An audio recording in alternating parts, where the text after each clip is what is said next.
আসসালামু আলাইকুম। আমি গত ৩ মাস আগে ১০টি মুরগি কিনি, ডিম পাড়া মুরগি। তার মধ্যে একটা মুরগ ছিল, ৯টা মুরগি ছিল।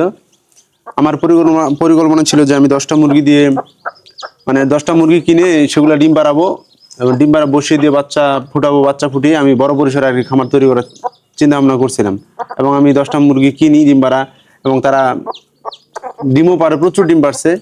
আনার পর দিন থেকে ডিম পাড়া শুরু করছে এবং আমি ৪টা মুরগি বসিয়ে দিই। ৪টা মুরগি ২০টা করে ডিম দিয়ে বসিয়ে দিয়েছিলাম এবং আমি বাচ্চা পাইছিলাম ৮০টার মতো বাচ্চা পাইছিলাম। ৮০টা বাচ্চা আমি সুন্দর করে যত্ন করা শুরু করছিলাম।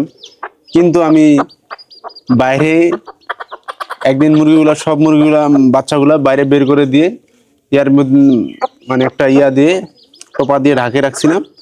কিন্তু হঠাৎ করে কুকুর ওটা উঠায় সব অর্ধেকগুলো বাচ্চা খাই ফেলছে এবং যে বাকি অর্ধেকগুলো ছিল সে অর্ধেকগুলো আমার শীতে মারা গেছে।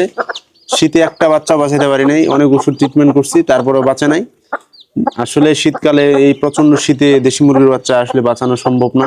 যারা অভিজ্ঞ খামারি মানে এগুলা বিষয়ে ভালোভাবে জানে, ব্রুডিং করতে পারে ভালোভাবে, তারাই সেই বাচ্চাগুলো বাঁচাইতে পারে। কিন্তু তারপরে আমি দেশি মুরগি পালার মানে ইচ্ছা হারিয়ে ফেলি যে আর আমার দ্বারা এই খামার করা হবে না। আমি এই বাচ্চা ফুটিয়ে আসলে আমি খামার করতে পারবো না। দেশি মুরগি খামার দ্বারা আমার দ্বারা সম্ভব না। আমি সেজন্য আমি আর মুরগি বসিয়ে দিইনি।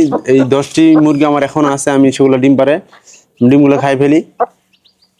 কিন্তু একটা মুরগি হঠাৎ করে ডিম পাচ্ছিলাম না, একটা মুরগির ডিম পাচ্ছিলাম না। সেই মুরগিটি মানে একটা ইয়ার নিচে যায়, খড়ির ভিতরে যায় ডিম পারে, সেখানে বসেছিল ৭-৮ দিন। ভিতরের ডিমগুলা বাচ্চা হয়ে গেছিল, সেই ডিমগুলা ভিতরে বাচ্চা হয়ে গেছিল। সেজন্য আমি সেই মুরগিটিকে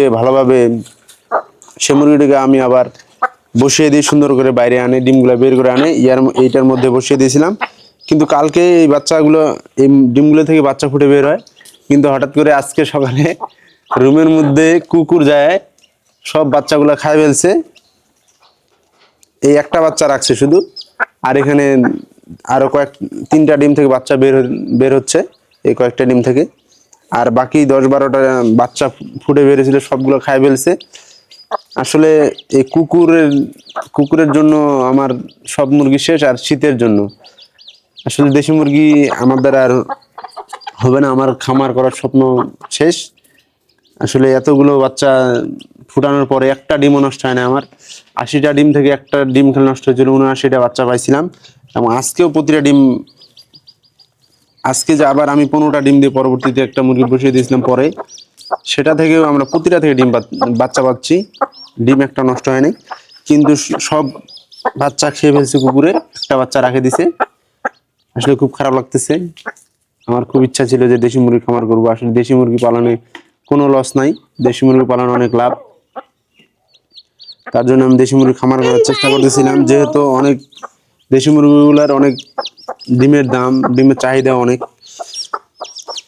তো আসলে আপনারা যারা খামার করতে যাচ্ছেন, অল্প দিয়ে শুরু করতে যাচ্ছেন, আপনারা দেশি মুরগি শীতকালে বসিয়ে দিবেন না। এবং কুকুরের ভয় থাকলে আপনারা ভালোভাবে রুমের মধ্যে রাখবেন, যাতে কুকুর প্রবেশ করতে না পারে, কুকুর, শিয়াল। এবং শীতকালে যদি ভালোভাবে যত্ন করতে পারেন, বাচ্চা টিকে রাখতে পারেন, তাহলে শীতকালে বসিয়ে দিবেন। তাছাড়া আপনারা গরমের সময় বাচ্চা বসিয়ে দিবেন, যেন গরমের সময় বাচ্চা দেশি মুরগি যদি গরমের সময় ডিম দিয়ে বসিয়ে দেন, বাচ্চা ফুটে বের হলে সেই বাচ্চাগুলো আসলে মরবে না, শীতকালে দিলে মারা যাবে, একটা বাচ্চা বেঁচে থাকবে না। এবং আমাদের এলাকায় আরো কয়েকজন অনেকগুলো বাচ্চা ফুটিয়েছিল, সবারগুলো শীতে মারা গেছে, একটা বাচ্চাও বাঁচে নাই। সেজন্য আমি বলবো যে আপনারা গরমের সময় মুরগি বসিয়ে দিবেন। যারা আসলে কয়েকটা মুরগি পালেন, মানে খামার আকারে না, ব্রুডিং করেন না, মানে গ্রামীণ পদ্ধতিতে যে মুরগি পালেন, তারা যদি শীতকালে মুরগি বসিয়ে দেন, তাহলে বাচ্চাগুলো বাঁচবে না। আপনারা অবশ্যই গরমের সময় মুরগি বসিয়ে দিবেন। তো আসলে আমার খামার করার ইচ্ছা শেষ। আমি দেশি মুরগি মানে কয়েকটা পালবো, বেশি পালবো না। এগুলা পালন করা আমার দ্বারা সম্ভব না। তো আজকের ভিডিও এতটুকুই। আজকের মতো ভালো থাকবেন। আল্লাহ হাফেজ।